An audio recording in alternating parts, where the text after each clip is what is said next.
شیخ الاسلام ڈاکٹر طاہر قادری صاحب کے صاحبزادہ ڈاکٹر حسن محی الدین صاحب تشریف فرما ہیں. آج پروگرام تھا ان کا یہاں، اس وقت شروع ہے پروگرام. ہم تو چاہ رہے تھے کہ وہ آخر میں تشریف لاتے. ابھی ہمارا آغاز ہوا ہے پروگرام کا. پورے سندھ سے مشائخ پہنچ چکے ہیں، کچھ پہنچ رہے ہیں، لیکن چونکہ ان کا پروگرام پہلے سے سیٹ تھا اور اس پروگرام میں سے انہوں نے وقت نکالا، ہم شکریہ ادا کرتے ہیں. بلکہ خصوصیت کے ساتھ ہم تو واسطوں اور وسیلوں کے قائل ہیں. ہمارے بہت ہی پیارے دوست محترم جناب خرم نواز گنڈا پور صاحب، جو انٹرنیشنل منہاج القرآن کے ناظم اعلیٰ ہیں، ماشاءاللہ وہ ہمیشہ ملی یکجہتی کونسل کے اندر بھی جب بھی پروگرام ہوتا ہے تو بھرپور تعاون فرماتے ہیں. اور آج بھی انہوں نے تعاون کیا، اپنے یہاں دوستوں کو اطلاع کی انہوں نے، اور انہوں نے ڈاکٹر صاحب کے وقت سے ایک وقت نکالا. مظہر علوی صاحب ہیں ماشاءاللہ، ان کے سندھ کے کوارڈینیٹر، انہوں نے بڑا تعاون کیا. میں ان حضرات کا بھی ممنون ہوں کہ انہوں نے وقت نکال کر ڈاکٹر صاحب کو یہاں لے کے آئے اس پروگرام کے اندر. آج مجھے تقریباً کوئی 40-45 سال پہلے کا وقت یاد آ رہا ہے. یہ مزار شریف پہ نہیں بنا تھا، کچا. حضرت صاحب رحمۃ اللہ علیہ کی قبر تھی، والد گرامی کی، مفتی اعظم حضرت شاہ مفتی محمد محمود الوری رحمۃ اللہ علیہ کی. اور 80 کی دہائی تھی. ڈاکٹر طاہر قادری صاحب اس وقت منہاج القرآن کی تنظیم سازی فرما رہے تھے اور پورے سندھ کا دورہ تھا. حیدرآباد کے اندر ہم نے دعوت دی ان کو، اور دارالعلوم رکن الاسلام جو ہمارا حیدرآباد کے اندر ہے، وہاں پورے سندھ کے مشائخ کو میں نے جمع کیا، علماء کو جمع کیا. کیونکہ اس وقت بڑا مسئلہ بنا ہوا تھا کہ چاروں طرف سے فتووں کے تیر برس رہے تھے، اور ہم جناب ڈٹ کے ڈاکٹر طاہر قادری صاحب کا دفاع کر رہے تھے. تو اس وقت بڑے بڑے علماء موجود تھے جو اپنے سوالات کر رہے تھے ڈاکٹر صاحب سے اور اپنی تسلی کر رہے تھے. ہر دور میں یہ ہوتا رہا. اختلاف ہوتا ہے، علمی اختلاف ہوتا ہے. ہمارا بھی بہت سی علمی موضوعات پر ڈاکٹر صاحب سے اختلاف رہا ہے، لیکن اس کا مطلب یہ نہیں کہ ہم کام کرنے والوں کے دینی علمی کاموں کو نظر انداز کر دیں. ڈاکٹر صاحب قبلہ نے جو پوری دنیا کے اندر علم مصطفیٰ کی اور عشق مصطفیٰ کی شمع روشن کی ہے، اس کو کیسے بھلایا جا سکتا ہے. کتنی کتنی یونیورسٹیاں صرف پاکستان میں نہیں پوری دنیا میں قائم ہیں، اور کئی سینکڑوں کی تعداد میں کتابیں لکھ کر صحیح دین کا تصور پیش کیا ہے، اور کتنے لوگوں کو راہ راست پر لگایا ہے. تو اس کو نظر انداز تو نہیں کیا جا سکتا، اور نہ ان کو فراموش کیا جا سکتا ہے. تو میں دیکھ رہا تھا کہ یہاں جب بالکل حضرت صاحب کی کچی قبر تھی، تو سب سے پہلے ڈاکٹر طاہر قادری صاحب آج سے تقریباً کوئی 45 سال پہلے سب سے پہلے یہاں مزار شریف پہ تشریف لائے تھے. میرے خیال میں اس وقت تو ہمارے ڈاکٹر محی الدین صاحب شاید پتہ نہیں پیدا بھی نہیں ہوئے تھے، نہ معلوم کیا عمر ہے ڈاکٹر صاحب کی. تو اس وقت سے الحمدللہ ہم ساتھ چل رہے ہیں ڈاکٹر صاحب کے. وہ بھی بڑی محبت فرماتے ہیں. جب بھی کوئی پروگرام ہوتا ہے میں حاضر ہوتا ہوں. منہاج القرآن کے پروگرام کے اندر وہ بڑی شفقت فرماتے ہیں، وہیں سے کینیڈا سے بیٹھ کر. تو الحمدللہ آج انہوں نے یہاں تشریف لا کر اپنی ان والد صاحب کی محبتوں کو تازہ کیا ہے آج. اور الحمدللہ یہ ڈاکٹر صاحب کے صاحبزادے یوں سمجھیے کہ ان کا مظہر عتم ہے، صورت کے لحاظ سے بھی اور سیرت کے لحاظ سے بھی اسی مشن پہ ماشاءاللہ کام کر رہے ہیں. کتابیں بھی لکھ رہے ہیں، تبلیغ بھی کر رہے ہیں، اور جو مشن تھا ڈاکٹر صاحب کا الحمدللہ اس کو بڑے اچھے انداز سے وہ لے کر چل رہے ہیں. ابھی دوست بتا رہے تھے کہ انہوں نے ایک جو حضور کے میثاق مدینہ پر ایک لاجواب تحقیق کی ہے اور لاجواب کتاب لکھی ہے. اس کو یہ ماشاءاللہ دیکھیے دستور مدینہ 2 جلدوں پر ماشاءاللہ. بہت جزاکم اللہ. ماشاءاللہ 1400 صفحہ ہے. ماشاءاللہ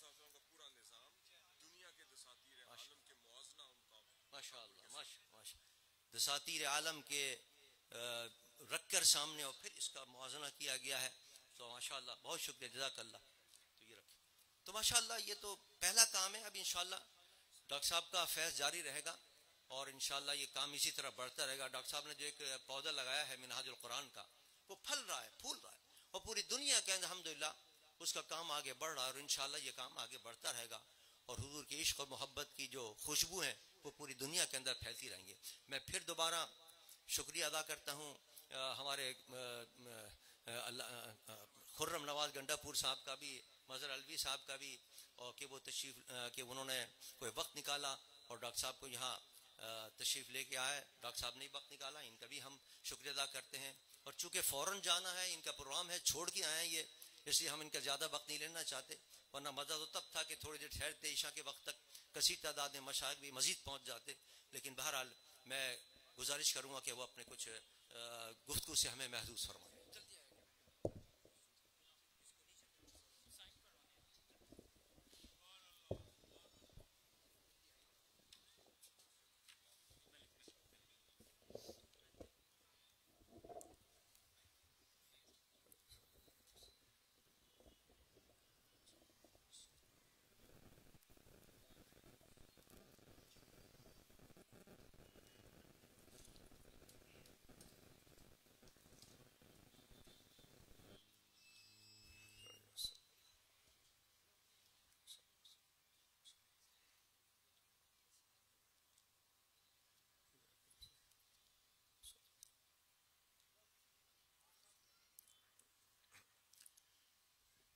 نحمده ونصلي ونسلم على رسوله النبي الكريم الأمين الرؤوف الرحيم.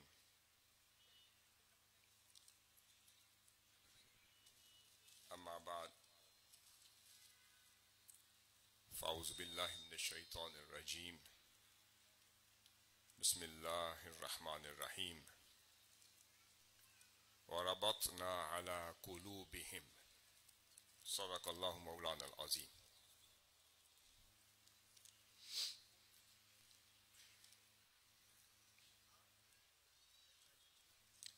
محترم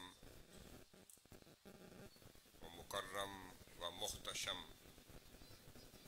حضرت علامہ صاحبزادہ ابو الخیر محمد زبیر صاحب دامت برکاتہ، سربراہ ملی یکجہتی کونسل، محترم ڈاکٹر عزیر محمود الازہری صاحب، ناظم اعلیٰ تحریک منہاج القرآن خرم نواز گنڈا پور صاحب، محترم علامہ مظہر محمود الوی صاحب، نائب ناظم اعلیٰ تحریک منہاج القرآن سندھ، دیگر علماء کرام، خطبائے اعظام،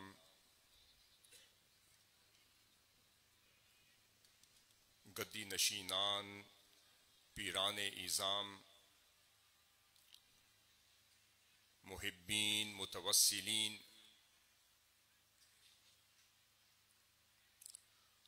طول و عرض سے اس عرس مبارک کی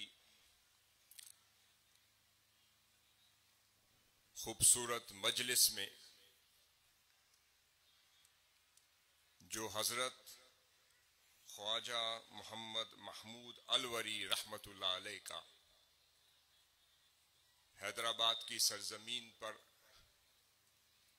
عرس مبارک منعقد ہو رہا ہے، میں تشریف فرما جمیع عشاقان، وابستگان، مریدین، متوسلین، اللہ رب العزت کا بے پایاں لطف و کرم اور احسان عظیم ہے کہ جس کے کرم، جس کے فضل، جس کی عنایت اور آقا علیہ الصلوۃ والسلام کے نالین پاک کے تصدق سے ہم یہاں حاضر ہوئے.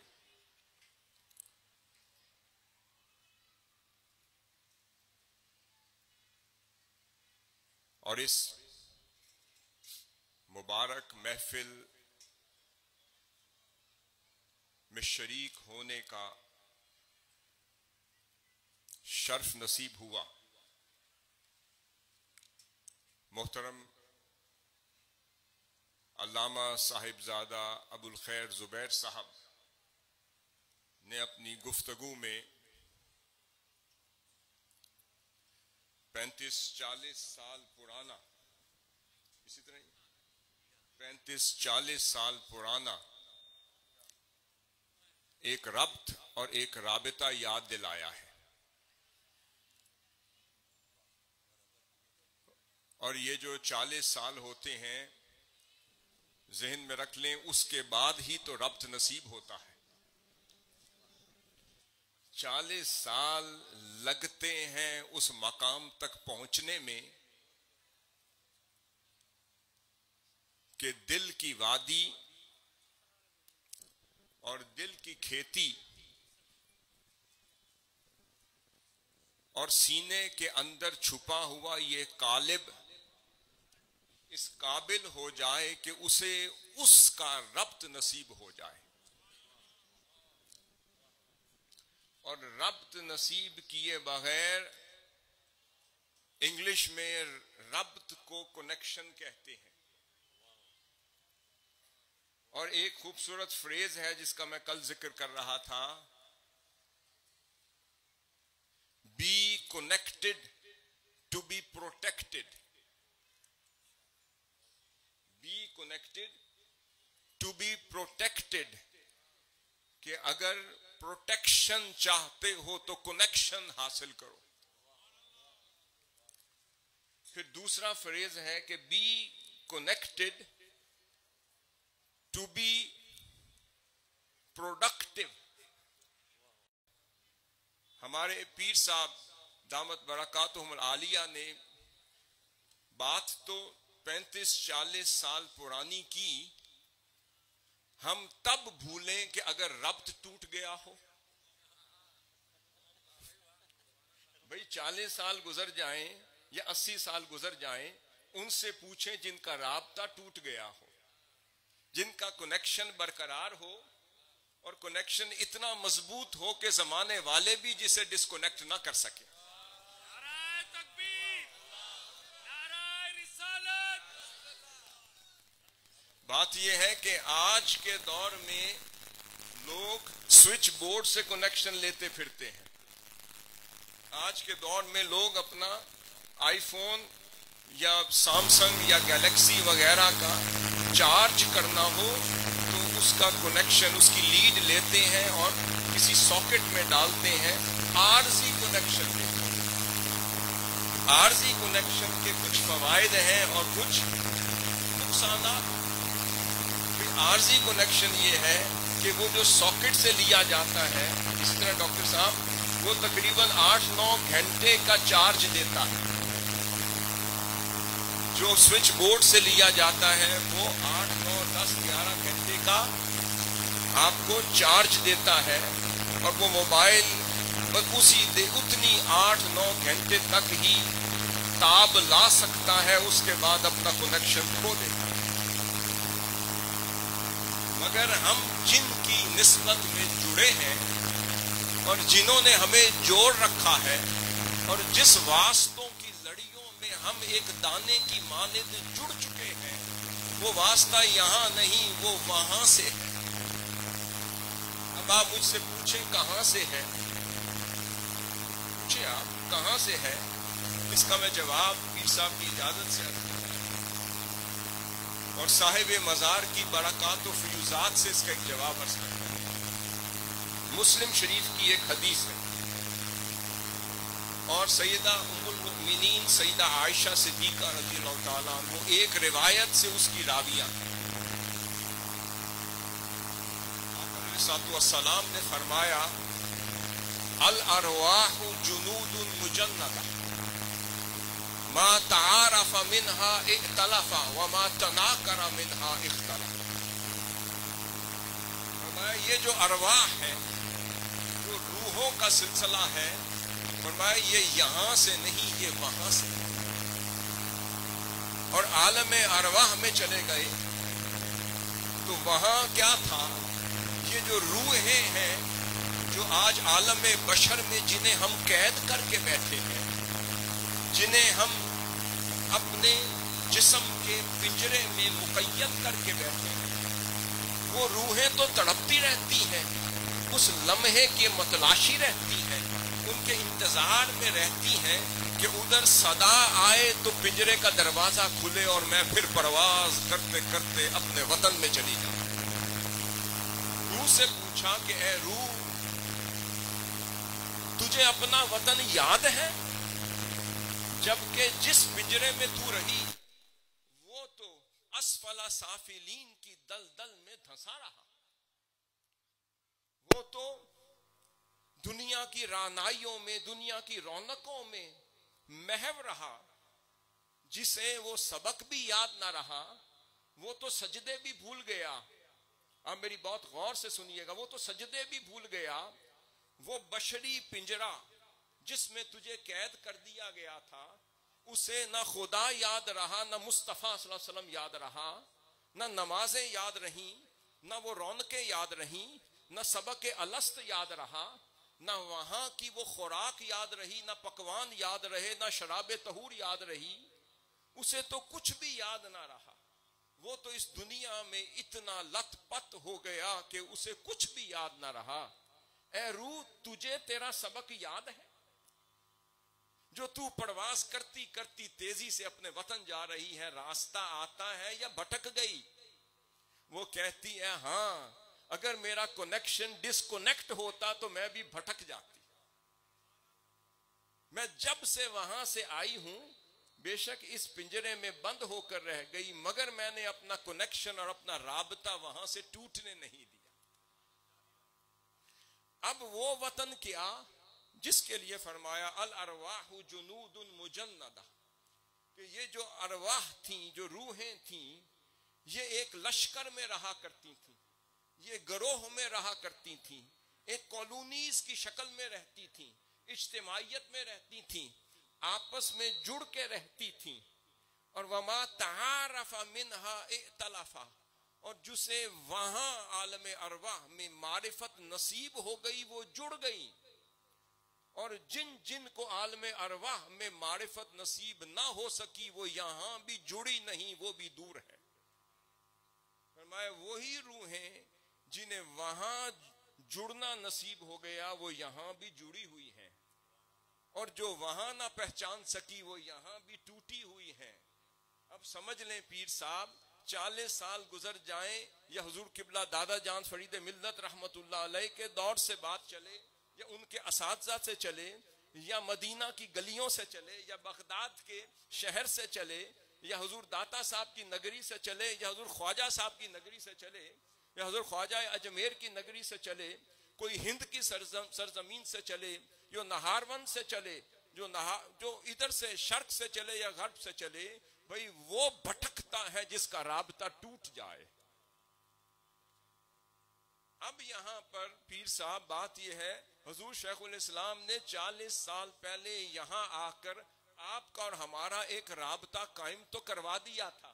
رابطہ وہ بھولے جن کی روحیں بھول جائیں، شاید یہ رابطہ 40 سالہ پرانا نہیں، لگتا ہے عالم ارواح سے یہی رابطہ ہوا ہوگا۔ نعرہ تکبیر، نعرہ رسالت، نعرہ رسالت۔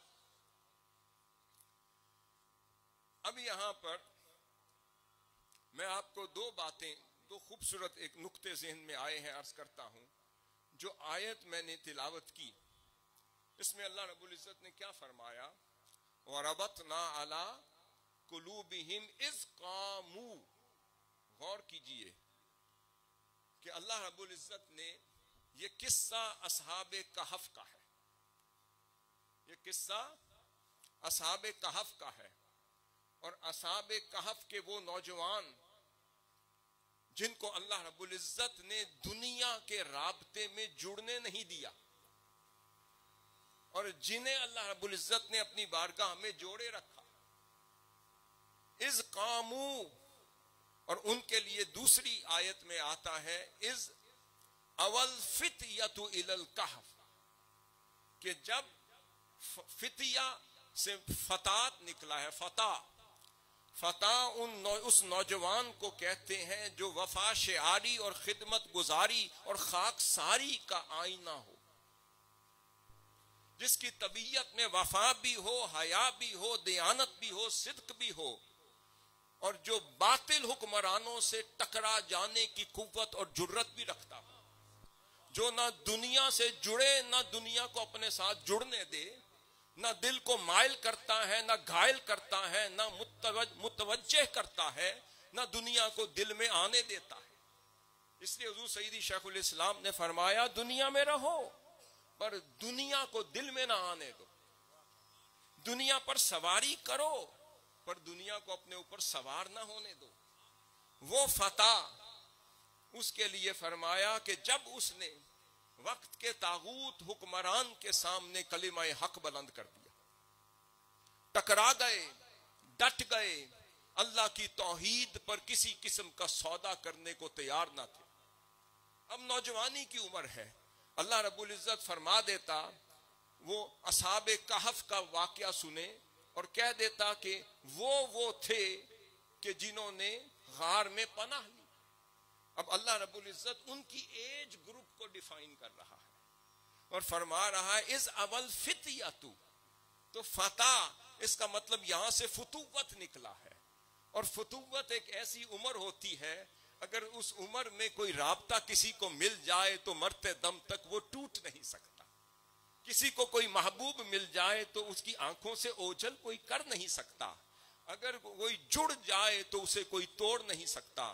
تو فرمایا انہوں نے وقت کے بت پرست طاغوت حکمرانوں کے سامنے کلمہ حق جو بلند کیا، پھر ڈٹ گئے، پھر اللہ کی وحدانیت اور توحید کا جب علم بلند کیا تو ڈٹ گئے۔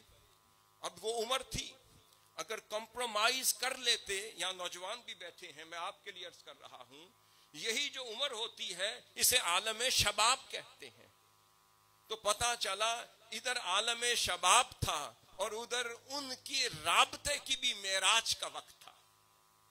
ادھر ہو سکتا ہے وہ کمپرومائز کر لیتے تو وقت کا بادشاہ انہیں وزارت دے دیتا، انہیں مشیر بنا لیتا، انہیں پیشکش کر دیتا، انہیں بڑی آرام پسند مقامات پر بٹھاتا، عہدے دیتا، دنیا کی فراوانی دیتا، آسائش دیتا، دنیا کے مصائب و علام سے بچا کے رکھتا، مگر انہوں نے دنیا چھوڑ دی اور پھر سودا اپنے رب کے ساتھ ایسا کیا کہ کلمہ حق ایسا بلند کیا کہ ڈٹ گئے۔ اب اس کے بعد اللہ رب العزت نے یہاں فرمایا کہ اس قامو جب ڈٹ گئے تو ہم نے بھی نہیں چھوڑا۔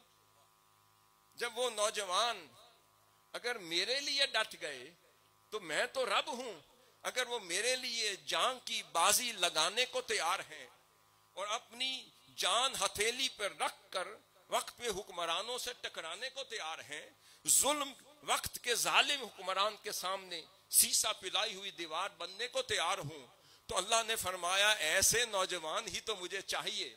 فرمایا ہم نے کیا کیا، جو ہمارے لیے قربان ہو جاتے ہیں پھر ہم بھی ان کو وربطنا علی قلوبہم، ان کے دلوں کو اپنا کنیکشن عطا کر دیتے ہیں۔ پھر ہم نے ان کے دلوں کو اپنا ربط عطا کیا، اپنا ارتباط عطا کیا، اپنا کنیکشن عطا کیا، پھر ان کے دل کی وادی کو پھر اپنے مالائے اعلیٰ بنا دیا، پھر اپنے انوار و تجلیات کو منعکس کرنا شروع کر دیا، اس کا مطلب ثابت قدمی دے دی، انہیں پھر ثبات عطا کر دیا، اطمینان عطا کر دیا، قوت عطا کر دی، قوت گویائی عطا کر دی، قوت قلمی عطا کر دی، پھر زمان اور مکان کی ساری سمتیں ان کے لیے سمیٹ کر اس کے لیے واری کر دی، اس کے لیے فدا کر دی، بتا دیا کہ اب قدم قدم پہ تم تنہا نہیں ہوگے، میرے فرشتے تیرا حالہ بنا کر چل رہے۔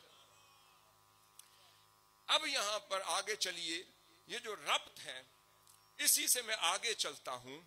جب آئمہ لغت سے پوچھتے ہیں وہ کہتے ہیں ربط سے رباط نکلا ہے، الرباط، ربط سے ہی الرباط نکلا ہے، تو اسے اس کا مطلب یہ ہے، وہ بیان کرتے ہیں مختلف آئمہ معاجم اور آئمہ لغت بیان کرتے ہیں کہ الرباط کا مطلب ہے کہ اہل اللہ کی خانقاہ.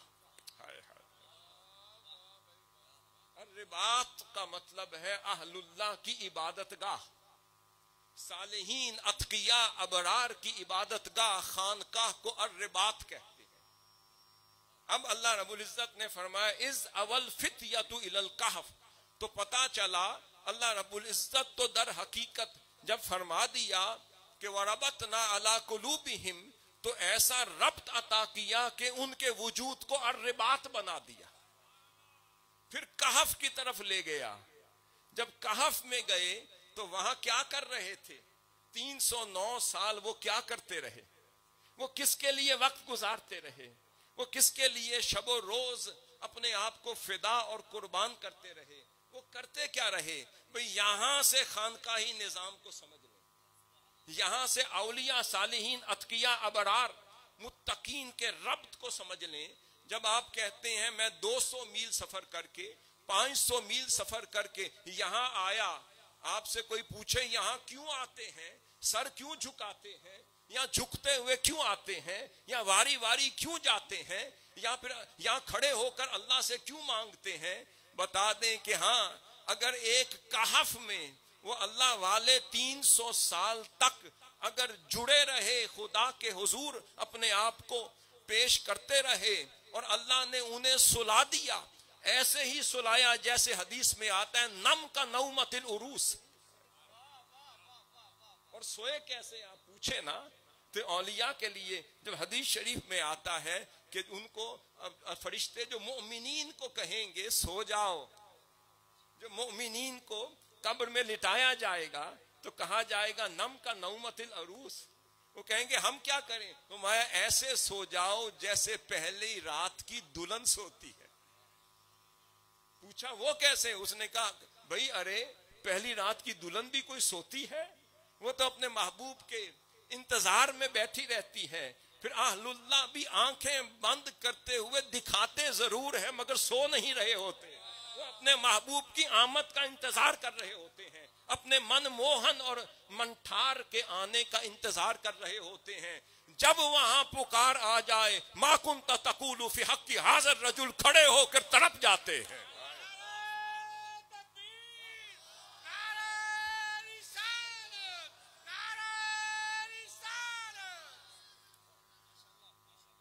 اب وہاں پر 300 سال گزر گئے. اب اللہ رب العزت کا نظام دیکھیں. فرمایا وَنُقَلِّبُهُمْ ذَاتَ الْيَمِينِ، کہ کبھی ہم انہیں دائیں طرف ان کی کروٹ پلٹ دیتے تھے، کبھی بائیں طرف ان کی کروٹ پلٹ دیتے تھے.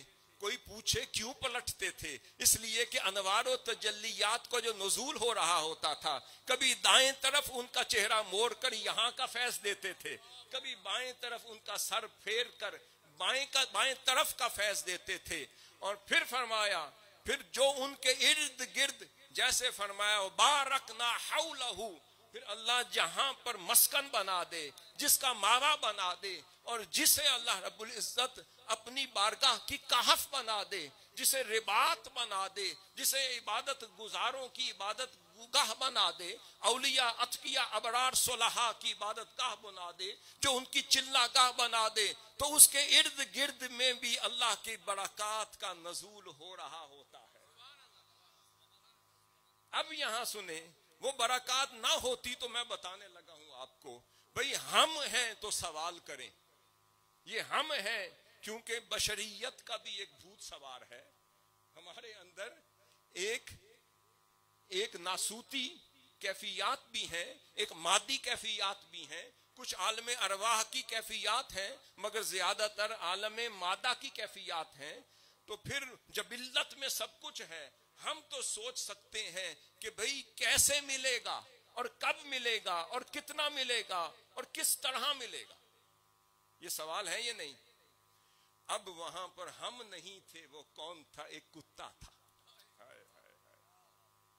وہ آیا اور ان کی چوکھٹ پر آ کر بیٹھ گیا. اب فرق یہ ہے کہ امام قرطبی تفسیر قرطبی میں لکھتے ہیں، فرماتے ہیں وہ کتا انہیں دیکھ لیا، شاید اس کے دل کی کایا بدل گئی. اب اب ان کے پیچھے پیچھے ان کی مطابقت اور مطابقت میں چلتا جا رہا ہے, ان کی پیروی میں چل رہا ہے. کئی دفعہ امام قرطبی اپنی تفسیر میں لکھتے ہیں اہل اصحاب کہف مڑ کر اسے دیکھتے اور ان پر ایک خوف طاری تھا کہ کہیں وقت کے بادشاہ کو خبر نہ ہو جائے.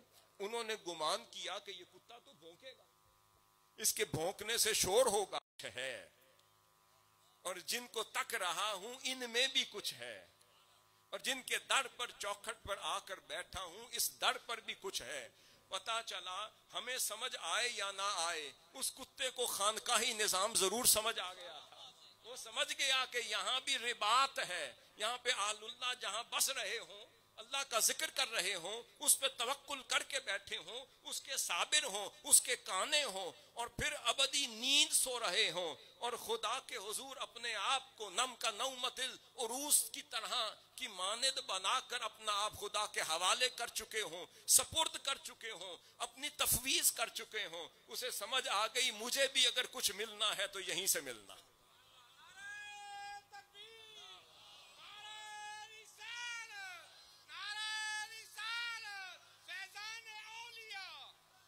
اب وہاں پر دیکھیں پھر قرآن مجید میں اللہ رب العزت کو اگر اس میں کچھ نہ ہوتا تو وہ پھر ذکر قرآن نہ بنتا, قرآن میں مذکور نہ ہوتا.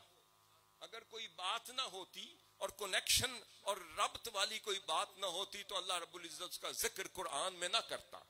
اب اللہ رب العزت نے ذکر کرتا تو الگ بات تھی. اللہ رب العزت نے صرف ذکر تو نہیں کیا, تو کیا کیا؟ اللہ رب العزت کو اس کے بیٹھنے کا ادب بھی پسند آ گیا, اس کی ادا بھی پسند آ گئی, اور فرمایا وَقَلْبُهُمْ بَاسِطٌ ذَرَاعَيْهِ بِالْوَسِيدِ. وہ دیکھو تو صحیح وہ کتا کس طرح جم کر ادب کا پیکر بن کر دو زانوں ہو کر میرے اہل اللہ کی چوکھٹ پر خانقاہ کے سامنے بیٹھا. اب فرمایا جب ہم دائیں طرف پھیرتے تھے تو وہی فیض کتے کو بھی ملتا تھا, بائیں طرف پھیرتے تھے اسے بھی ملتا تھا. یہاں میں آپ کو ایک بات برسبیل تذکر عرض کر رہا ہوں. ایک سوال یہ پیدا ہوتا ہے کہ اہل اللہ اپنی قبور میں جب آرام فرما ہوتے ہیں وہ عنایت کیسے کرتے ہیں؟ یہیں سے استدلال کر رہا ہوں. یہ فرمایا وَنُقَلِّبُهُمْ ذَاتَ الْيَمِينِ وَذَاتَ الشِّمَالِ. وہ صرف آرام نہیں فرما رہے ہوتے, ان کو بھی اگر اصحاب کہف پہ کرم ہو سکتا ہے تو امت مصطفیٰ کے اولیاء پہ کیوں نہیں ہو سکتا؟ وہ اس غار میں تھے, یہ اس غار میں ہیں. فرق اتنا ہے کہ کبھی کبھی دائیں طرف ان کی کروٹ اس لیے پلٹی جاتی ہے کیونکہ کوئی مرید دائیں طرف سے آ رہا ہوتا ہے, کوئی مرید بائیں طرف سے آ رہا ہوتا ہے. حضور داتا صاحب ہوں, خواجہ اجمیر ہوں, خواجہ نقشبند ہوں, حضرت سری سقطی ہوں, حضرت جنید بغدادی ہوں, حضور غوث العظم ہو, آقا صلی اللہ علیہ وسلم کی بارگاہ کے جتنے بھی غلام ہوں, اولیاء صالحین ہوں, وہ اس لیے اللہ رب العزت کرم فرماتا ہے اگر دائیں طرف سے کوئی آ جائے وہ اس طرف بھی پلٹ کے فیض وہاں بھی دے دیتے ہیں, اور بائیں طرف سے آ جائے پلٹ کے وہاں بھی دیتے ہیں. پتا چلا خانقاہی نظام اسے کہتے ہیں کہ وہ ایسا رباط بن جائے کہ جس سمت سے بھی آ جاؤ خالی جھولی واپس جا نہیں سکتے.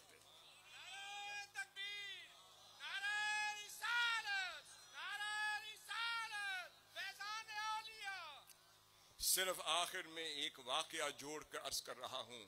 یہی جو ربط کی بات ہوئی اس کو میں پریکٹیکل دنیا پر سواری کرو پر دنیا کو اپنے اوپر سوارنا نہیں. وہ فتح اس کے لیے فرمایا کہ جب اس نے ملتا ہے وقت کے تابوت حکمران کے سامنے کلمہ حق بلند کر ایک ایکسرسائز کی ضرورت. ٹکرا گئے, ڈٹ گئے, اللہ کی توحید پر کسی قسم کا سودا کرنے کو تیار نہ تھے.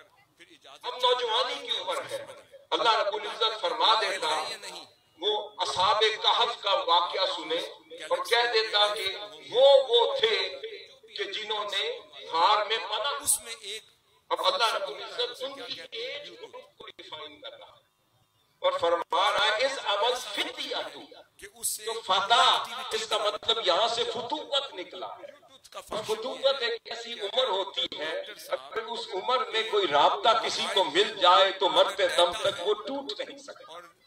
کسی کو کوئی محبوب مل جائے تو اس کی آنکھوں سے اوجھل کوئی کر نہیں سکتا، اگر کوئی جڑ جائے تو اسے کوئی آپ چاہیں کہ میں لے لوں تو اس کا طریقہ کیا ہے کہ آپ کو اپنے موبائل میں بلوٹوتھ آن کرنا پڑے گا، بلوٹوتھ آن کرنا پڑے گا، اور جب بلوٹوتھ آن کریں گے تو پتہ یہ کہ آپ کی کنیکٹیویٹی تو ایکٹیویٹ ہو جائے گی، مگر اس کے لیے ضروری ہے کہ صاحبزادہ ابو الخیر زبیر صاحب کا بھی موبائل اس کا بلوٹوتھ بھی آن ہونا چاہیے۔